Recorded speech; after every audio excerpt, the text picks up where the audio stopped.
Musyawarah Kerja Nasional Partai Persatuan Pembangunan memberhentikan Suharso Mono Arfa sebagai Ketua Umum. Pemberhentian dilakukan karena sejumlah sebab. Muhammad Mardiono pun ditunjuk sebagai pelaksana ketum P3.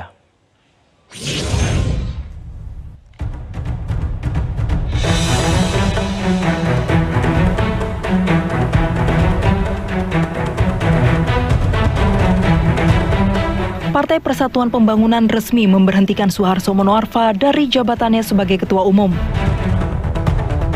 Keputusan itu disampaikan dalam Musyawarah Kerja Nasional yang digelar di Serang, Banten 4 September kemarin berdasarkan hasil keputusan 3 Majelis Tinggi P3. Selain memberhentikan Suharso, hasil Mukernas yang dihadiri oleh 30 pengurus DPW DPP se-Indonesia itu juga menunjuk Mardiono sebagai pelaksana tugas Ketua Umum P3. Terkait pemberhentian Suharso, Mardiono menyampaikan sejumlah alasan. Pertama adalah untuk menyudahi polemik soal amplop Kiai dan agar Suharso fokus saja pada tugasnya dalam kabinet. Tim Liputan Metro TV. Ya, benarkah konflik internal P3 berpotensi membuat P3 tidak lolos parlemen? Untuk membahasnya kita akan berbincang langsung dengan analis politik sekaligus Direktur Eksekutif Poltreking Hanta Yuda. Mas Hanta, selamat malam. Selamat malam, Egan. Ya, Mas Hanta, seberapa besar kemudian pengaruh pemberhentian Suharso Mono Arfa terhadap internal dari P3 itu sendiri? Ya, pertama ini akan mengganggu kekuatan ya, kesolidan satu, kemudian juga bergeraknya mesin politik. Tetapi sisi yang lain menurut saya justru ini bisa menjadi peta jalan solusi bagi P3 untuk menghadapi pemilu 2024. Karena kita tahu P3 ini termasuk partai yang kerap mengalami gejolak politik, mengalami faksionalisme internal yang tajam, Egan. Kita ingat dulu ada Jan Farid versus Romahur Muzi, sebelumnya juga Surya Dharma Ali versus Emron Pangkapi dan seterusnya. Dan saat ini tinggal dilihat apakah ini pertarungan dua faksi besar atau tidak, justru sedang mengoreksi kepemimpinan Suharso. Sekuat apa nanti Pak Suharso menghadapi keputusan Mukernas yang baru saja dilakukan oleh P3 ini. Nah, kalau kemudian ada perlawanan, kemudian terjadi dua faksi, nah ini akan melemahkan mesin partai. Kalau misalnya dua faksi ini sama kuatnya, maka peta jalannya ada 3 biasanya secara teoritis maupun sedang dihadapi sebuah partai itu mereka harus kooperatif mencari jalan islah seperti apa jalan titik temunya. Atau yang kedua kompetitif, membuat kompetisi baru, misalnya membuat muktamar baru. Atau yang ketiga yang harus dihindari degeneratif, saling menghancurkan, melemahkan, kemudian saling dibawa ke pengadilan seterusnya yang berkepanjangan. Kalau itu syaratnya jika faksinya sama kuat. Tetapi kalau tidak berimbang, artinya ternyata Pak Suharso ini tidak memiliki pendukung yang sangat kuat, karena kabarnya saya lihat di pemberitaan itu Mukernas ini bulat 34 DPW meskipun ada 4 tidak hadir, tapi mendukung untuk pemberhentian terhadap Pak Suharso. Kalau itu yang terjadi, perlawanan tidak kuat, maka ini akan segera menguat ya, legitimasi politik keputusan baru menguat, dan Pak Suharso saya kira ya berakhir masa kekuasaannya di struktur kekuasaan P3 begitu, Egan. Ya, Mas Hanta, bisa tidak kemudian elektabilitas P3 ini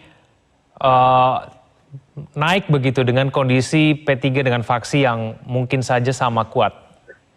Tidak ada faksionalisme pun P3 masa depannya saya kira harus termasuk partai yang terancam tidak lolos. Karena di 2019 yang lalu pun ngepas kan 4, sekian persen, Egan. Apalagi dengan ada pertarungan di internal yang berdampak pada memperburuk citra P3. Yang kedua juga saling melemahkan kelompok-kelompok politik di dalamnya, mesin politiknya sulit bergerak dengan efektif, maka itu juga menambah prospek elektoralnya. Kalau sekarang di survei ada sebagian 2%, ada 3% dengan kondisi seperti ini, maka ini juga semakin mengancam, bisa semakin mendegradasi kekuatan elektoral P3. Nah, justru P3 secara kelembagaan harus berpikir, harus meninggalkan ini, mengoreksi, jadi melakukan konsolidasi internal segera. Kalau ada kepengurusan kepemimpinan baru, harus segera menyusun strategi baru. dan bagaimana memikirkan agar citra P3 kembali baik, bagaimana infrastruktur dan mesin partai yang bekerja dengan efektif dan efisien, dan bagaimana untuk merebut hati rakyat. Kalau citranya bagus, merebut hati rakyat sehingga mendapatkan dukungan elektabilitas yang bisa direcovery, sehingga syarat 4% itu bisa dilampaui. Dan ada waktu saya kira sekarang sekitar 1 tahun 5 bulan ke depan bagi P3 untuk memperbaiki kinerja elektoralnya itu. Kalau itu tidak segera dilakukan, saya kira merugikan bukan orang per orang, bukan faksi per faksi, kelompok per kelompok, kubu per kubu, yang dirugikan P3 itu sendiri.